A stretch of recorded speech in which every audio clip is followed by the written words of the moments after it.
Welcome to the School of the Lost Tribes. Your charity helps generate the lessons needed to seal the chosen before the destruction. 2 Esdras 8:10. Thou hast commanded that from the members themselves, that is, from the breasts, milk should be supplied, which is the fruit of the breasts. Ezra continues describing the careful design of Yahweh in human life, especially the way a newborn is sustained immediately after birth. Thou hast commanded. Ezra recognizes that this process is not natural chance, but a command from Yahweh. The Most High established the order of life, how the body functions, and how life is sustained. From the members themselves, that is, from the breasts, milk should be supplied. As soon as a child is born, nourishment is already prepared. The same body that carried the child in the womb now provides milk to sustain life outside the womb. This shows Yahweh's foresight and provision, which is the fruit of the breasts. The milk is described as fruit, meaning the natural product of the body designed to nourish and strengthen the newborn. Just as fruit grows from a tree to sustain life, milk flows from the mother to sustain the child. Within the context of Ezra's argument, he is building a logical case before Yahweh. If the Most High carefully forms the child in the womb, preserves it for 9 months, and provides nourishment immediately after birth, then it shows that human life is intentionally designed and sustained by Yahweh at every stage. Ezra is emphasizing that the Creator who meticulously provides for physical life must also have a purpose and justice concerning spiritual life and judgment. In short, Ezra is showing Yahweh prepares life before birth, sustains life after birth, and therefore judges life with full knowledge and purpose. 2 Esdras 8:11, so that what has been fashioned may be nourished for a time, and afterwards thou wilt guide him in thy mercy. Ezra continues describing the care and order Yahweh places over human life, moving from nourishment at birth to divine guidance throughout life, so that what has been fashioned may be nourished for a time. The child that Yahweh formed in the womb is given nourishment, so it can grow and survive in the world. The milk mentioned in the previous verse sustains the infant during its earliest stage. This shows that Yahweh not only creates life, but also provides what is necessary for that life to continue. For a time, Ezra acknowledges that earthly life is temporary. The nourishment and growth are only for a limited period. This connects to the earlier teaching that humans are given a short time to live, during which they must walk in wisdom and righteousness. And afterwards thou wilt guide him in thy mercy. After the child grows, Yahweh continues his care by guiding the person through life. This guidance comes through wisdom, understanding, and the commandments. It is described as mercy because Yahweh provides direction so that people may walk rightly and live. Within the broader message of 2 Esdras 8, Ezra is building a powerful argument. Yahweh forms life in the womb. Yahweh provides nourishment after birth. Yahweh guides life through mercy. Therefore, the Creator who carefully oversees every stage of life is also just in how he judges that life. The same mercy that nurtures and guides is meant to lead people to righteousness and ultimately to life in the world to come. 2 Esdras 8:12. Thou hast brought him up in thy righteousness and instructed him in thy law and reproved him in thy wisdom. Ezra continues describing the care Yahweh shows over human life, moving now from physical growth to spiritual development and correction. Thou hast brought him up in thy righteousness. After sustaining life from birth, Yahweh also raises and nurtures a person within the framework of righteousness. This means the Most High establishes the standard of what is right and just, guiding his people toward a life that reflects his character. And instructed him in thy law. The instruction given by Yahweh is his law. For Israel, the law is the foundation of wisdom and life. Through the commandments, people learn how to live properly, how to treat others, and how to remain in covenant with the Most High. And reproved him in thy wisdom. Reproof refers to correction and discipline. Yahweh does not simply give instruction. He also corrects those who go astray. This correction is not cruelty. It is wisdom, meant to turn people back toward righteousness and prevent destruction. In the context of 2 Esdras 8, Ezra is emphasizing that Yahweh's involvement in human life is complete. He creates life in the womb. He nourishes life after birth. He guides life through mercy.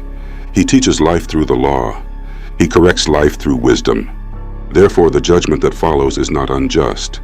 Those who are judged had guidance, instruction, and correction from the Most High throughout their lives. The opportunity to walk in righteousness was provided, and the outcome reflects how that guidance was received. 2 Esdras 8:13. Thou wilt take away his life, for he is thy creation, and thou wilt make him live, for he is thy work. Ezra continues acknowledging the absolute authority of Yahweh over life and death. This verse emphasizes that both death and life are under the direct control of the Creator. Thou wilt take away his life. Ezra recognizes that when a person dies, it is ultimately because Yahweh allows life to be taken away. Death is not outside of his control. Since he created life, he also determines when that life ends, for he is thy creation. Humanity belongs to Yahweh because he formed them. Being the Creator gives him full authority over what he has made. Just as a craftsman has authority over his work, Yahweh has authority over the life he created. And thou wilt make him live. Ezra also acknowledges Yahweh's power to restore or give life again. This points toward resurrection and the continuation of life beyond death. The one who ends life also has the power to bring life again, for he is thy work. The reason life can be restored is because humans are the workmanship of Yahweh. What he creates, he can also preserve, renew, or raise again. In the flow of 2 Esdras 8, Ezra is reinforcing a key idea. The same God who forms life in the womb, nourishes it, teaches it, and corrects it also controls death and resurrection. Therefore, the judgment and the life to come are completely within his authority. This verse shows that humanity's existence, from birth to death and beyond, is entirely in the hands of the Creator. 2 Esdras 8:14. If then thou wilt suddenly and quickly destroy him, who with so great labor was fashioned by thy command, to what purpose was he made? Ezra now raises a serious question before Yahweh, based on everything he has just described about the care and effort the Most High puts into human life. If then thou wilt suddenly and quickly destroy him. Ezra is reflecting on the possibility that a person, after being formed, nourished, taught, and guided, could still be destroyed in judgment. The thought troubles him because of the great care already shown by Yahweh in creating and sustaining life. Who with so great labor was fashioned by thy command. Ezra emphasizes the effort and intention behind human creation. From the womb to adulthood, Yahweh carefully forms and preserves life. Ezra describes this process as something done with great care and purpose. To what purpose was he made? This is the heart of Ezra's question. If a person is created with such care, but ends in destruction, Ezra wonders what the purpose of that creation was. He is not accusing Yahweh, but wrestling with the tension between divine mercy and divine judgment. In the context of 2 Esdras 8, Ezra is still struggling with what he learned earlier. Many are created, few are saved. Because of this, Ezra is asking how the careful creation and nurturing of life fits with the reality that many will still face destruction. His question sets the stage for Yahweh to further explain the purpose of life as a test and the justice of his judgment. 2 Esdras 8:15. And now I will speak out. About all mankind thou knowest best, but I will speak about thy people, for whom I am grieved. Ezra now shifts the focus of his prayer and concern. Instead of speaking broadly about all humanity, he turns his attention specifically to the people of Yahweh, revealing the burden on his heart. And now, I will speak out. Ezra signals that he is about to speak openly and directly. He has been reasoning carefully, but now he expresses the deep concern weighing on him. About all mankind thou knowest best. Ezra acknowledges Yahweh's perfect knowledge. The Most High understands the condition, thoughts, and fate of all people better than any man. Ezra does not presume to know more than the Creator. But I will speak about thy people. Here Ezra narrows his focus. His concern is not primarily the nations of the world, but the covenant people, those whom Yahweh chose and gave his law, for whom I am grieved. Ezra's grief comes from seeing the condition of Israel. Even though they were given the law, instruction, and correction, many have not walked in righteousness. Ezra mourns the possibility that many of Yahweh's own people may fall into judgment. Within the framework of the exclusive doctrine of the Israelites, this verse is very significant. Ezra is not pleading for the world at large. His sorrow is for Israel, the people chosen by Yahweh. His grief reflects the heart of a prophet who understands the promises given to Israel, but also sees the danger of their disobedience. Ezra's prayer shows that the issue is not simply creation versus destruction, but the fate of the covenant nation who were given the opportunity to choose life. 2 Ezra 8:16, and about thy inheritance, for whom I lament, and about Israel, for whom I am sad, and about the seed of Jacob, for whom I am troubled.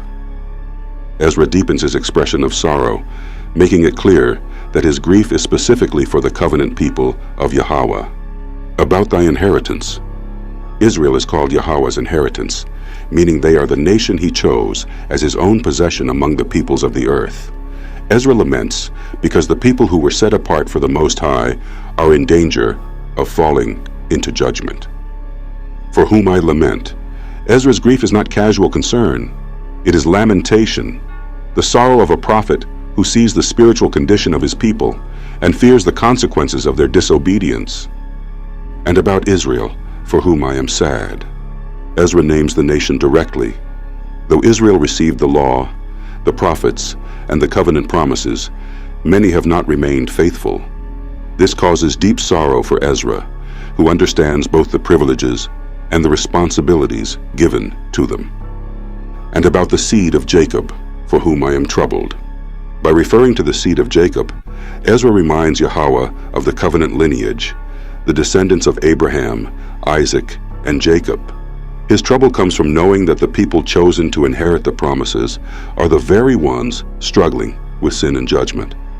In the flow of 2 Ezra 8, Ezra is emphasizing that his concern is not general humanity, but the covenant nation of Israel.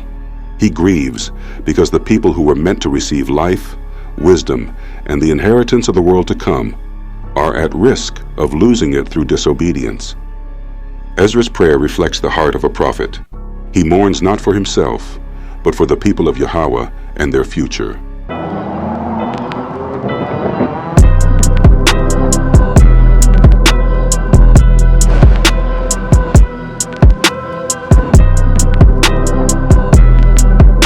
Table of Contents. Introduction. Yahweh's exclusive covenant with Israel. The purpose of this book. No disparagement of non-Israelite races. The foundations used throughout this book.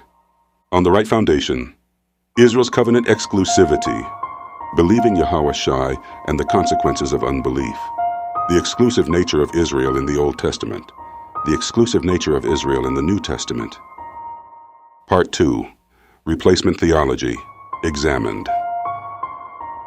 Dare we say the Church has replaced the 12 tribes of Israel, hope, the law, and Israel in the New Testament, the exclusivity of Israel in Ephesians, Philippians, and beyond, redemption and the many, the exclusive nature of Israel in the letters of James, Peter, John, and Jude, Israel in the book of Revelation, reactions and doctrinal challenges. Next steps in the book, common reactions to Israel's exclusivity, reactions to the exclusive doctrine of Israel expanded. Are there 2 or 3 witnesses for exclusive Israel? Separation, the world, and the gospel. Word meanings, understanding separation and the world. The world, cosmos, or oikoumeni. The 2 differing gospels, stumbling blocks to an exclusive Israel doctrine. Case studies, Israelites in dispersion. Peter's sheet vision, a closer examination. The Ethiopian eunuch, an Israelite in dispersion. The widow of Sarepta, an Israelite in dispersion. The Lord's Prayer, an exclusive Israelite perspective. Extra-scriptural doctrines exposed. The extra-scriptural doctrine of Judeans and Gentiles. Can strangers become Israelites? In thee shall all nations be blessed. That unfortunate word, Gentile. Yahushai's ministry was not primarily to the Judeans or in Judea. Identity, history, and deception. Could the modern Judeans be Israel? Can the Judeans be identified? Josephus in his comments on the Judeans. Does Edom have any marks of identification today? Judeans who are non-Semitic. Historical commentary and records. What is their blasphemy? Anti-Semitism. A tool for deception. Religious and political nonsense. Galatians, promise, and heirship. Galatians and Israel exclusivity. Interpreting Galatians in light of Israel exclusivity. Christos without Yesu, Messiah without Jesus. Can the promises to Abraham's seed be spiritualized? Who are the heirs according to the promise? In Christ versus in Jesus. Neither Judean nor Greek. Who are the Greeks? Israel in the entire New Testament. Sonship, adoption, and faith. Isaac, hearing faith and freeborn sons. In thee shall all nations be blessed. Revisited. The promise in thy seed in the New Testament. The biblical concept of adoption. The placement of a son. Analysis of the 5 adoption verses. Understanding the sons of Yahweh and the doctrine of adoption. Pilgrims, strangers, and Israel. New Testament strangers. Seed, rebirth, and sowing.